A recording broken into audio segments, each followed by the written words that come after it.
vantagens as terapias energéticas podem apresentar para quem trabalha com elas e tem alta sensibilidade energética? Por exemplo, uma pessoa que tem alta sensibilidade energética e ela trabalha aplicando alguma terapia energética, seja porque ele é magnetizador, seja porque ele trabalha com jorei, com cura prânica, com reiki.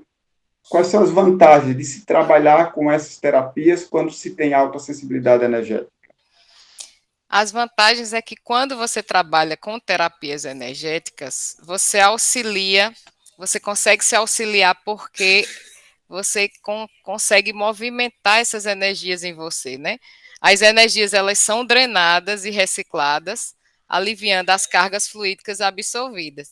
Então, o que a gente tem observado através dos grupos focais que a gente tem realizado, né, com as pessoas com alta sensibilidade energética, é que muitos magnetizadores relatam que se sentem melhores, se sentem aliviados após aplicar passes.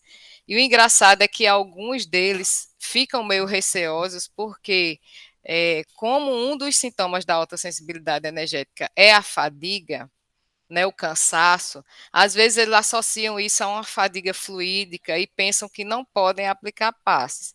E não é isso que acontece. Essa fadiga que eles apresentam é uma fadiga física. Então, quando você trabalha com esse tipo de terapia energética, você está movimentando essas energias, drenando suas energias e você se sente bem melhor. E quando o magnetizador é que possui alta sensibilidade energética? Existe alguma vantagem da pessoa ser magnetizador que tem alta sensibilidade energética? Sim, existe. Como as pessoas com alta sensibilidade energética, né? Elas são bastante sensíveis, isso facilita o desenvolvimento do tato magnético, bem como de uma dupla vista que pode ser de grande auxílio nos tratamentos. Além de que essas pessoas elas têm muito forte as intuições, né? O magnetizador com alta sensibilidade energética pode ainda desenvolver uma maior empatia para com o assistido, o que facilita uma melhor relação magnética entre ambos, obviamente favorecendo o bom resultado do passe. E quanto a desvantagens, tem alguma?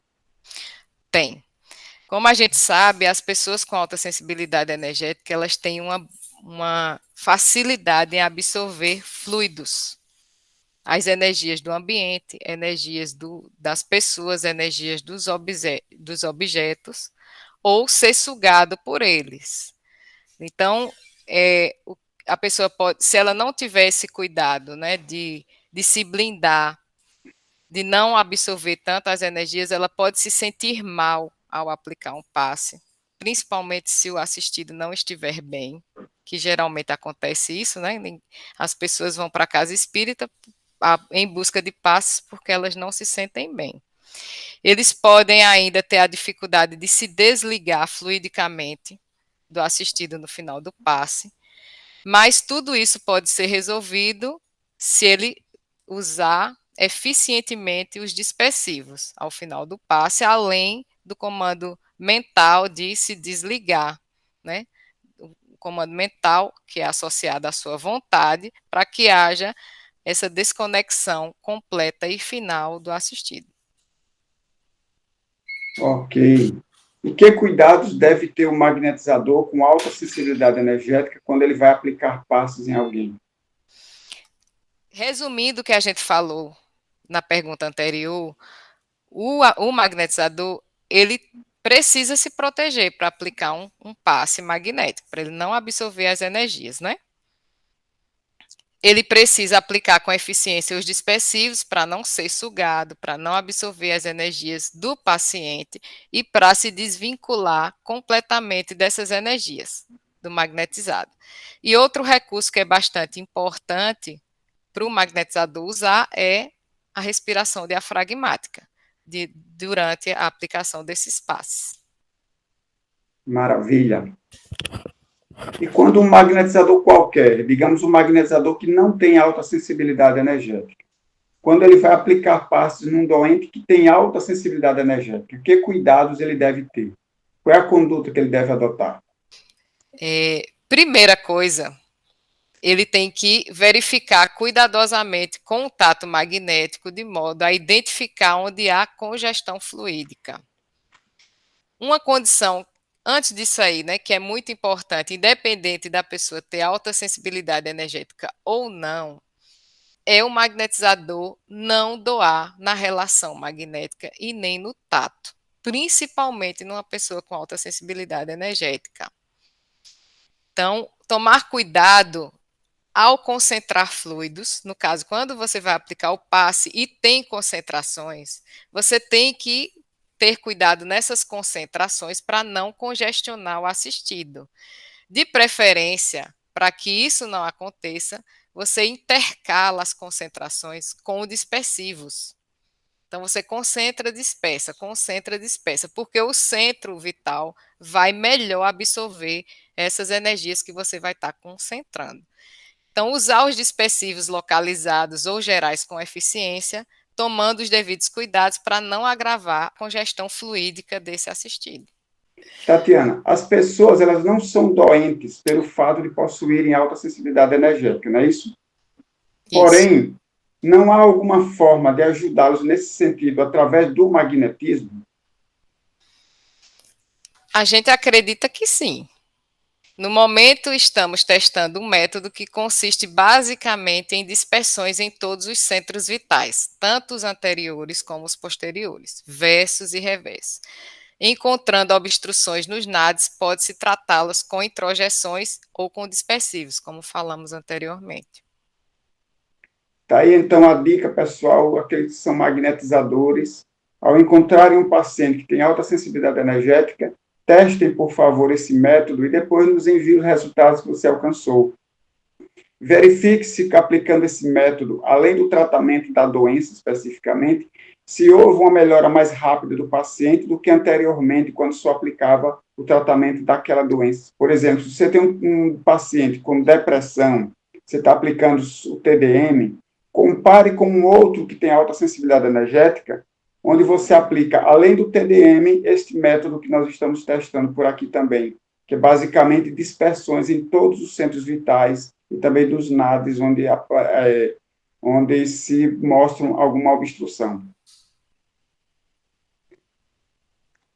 Tatiana, já se consegue estabelecer algum resultado desses testes? Embora os testes ainda estejam no início, né, nós estamos realizando no Instituto Espírita Paulo de Tarso e em algumas outras instituições, eles têm mostrado um bom resultado. Ao liberar o fluxo de energia dessas pessoas com alta sensibilidade energética, as doenças ou as queixas que eles carregam desaparecem? As queixas que são originárias das absorções energéticas são resolvidas. Mas resta tratar aquilo que não seja específico, que seja específico de cada doente e em cada doença. Eu ressalto aqui a importância das pessoas terem o cuidado de não absorver os fluidos e de aprenderem a drenar essas absorções que eles recebem, para que isso, junto com o passe, dê um melhor resultado. Ou seja, o passe magnético vai dar aquele alívio na circulação fluídica, mas a pessoa com alta sensibilidade energética, ela precisa se cuidar, aprender a lidar para não absorver essas energias todas, e se absorver, ela aprender a fazer uma drenagem fluídica para liberar essas energias de modo que ela fique bem, não é isso? Exatamente. Porque se ela não tomar esse cuidado, o passe vai dar esse alívio das cargas energéticas absorvidas, mas se ela continuar absorvendo essas energias e não drenando, os sintomas, as queixas voltam outra vez. Tatiana, nós sabemos que o tratamento magnético na casa espírita, geralmente ele não corresponde apenas aos passes magnéticos, mas compreende também o atendimento fraterno, a evangelização, o uso da água magnética. Qual a sugestão que pode ser dada em termos de atendimento fraterno para as pessoas que procuram a casa espírita e apresentam características de alta sensibilidade energética? Olha só, acho que um fator primordial em qualquer caso, independente de ser alta sensibilidade energética ou não, é o acolhimento. As pessoas têm que ser bem acolhidas na casa espírita.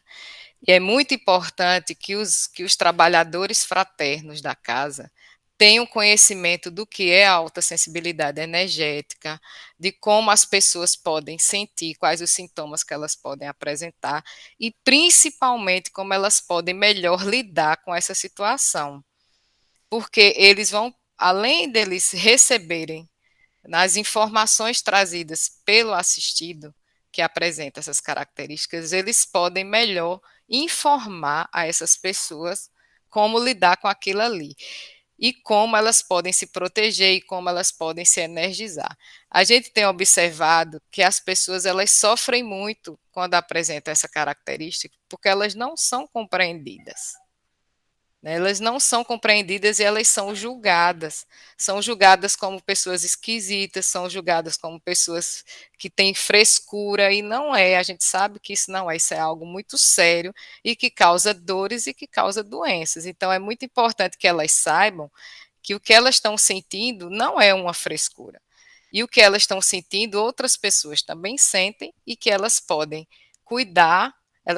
Elas devem se aceitar como elas são, porque não são só problemas que a pessoa com alta sensibilidade tem, mas elas também têm potencialidades e como elas podem lidar com essas questões para que não sejam tão difíceis para elas. Nesse caso, é muito importante que quem faz atendimento fraterno entenda do assunto para poder identificar essas pessoas e orientar da maneira correta, não é isso?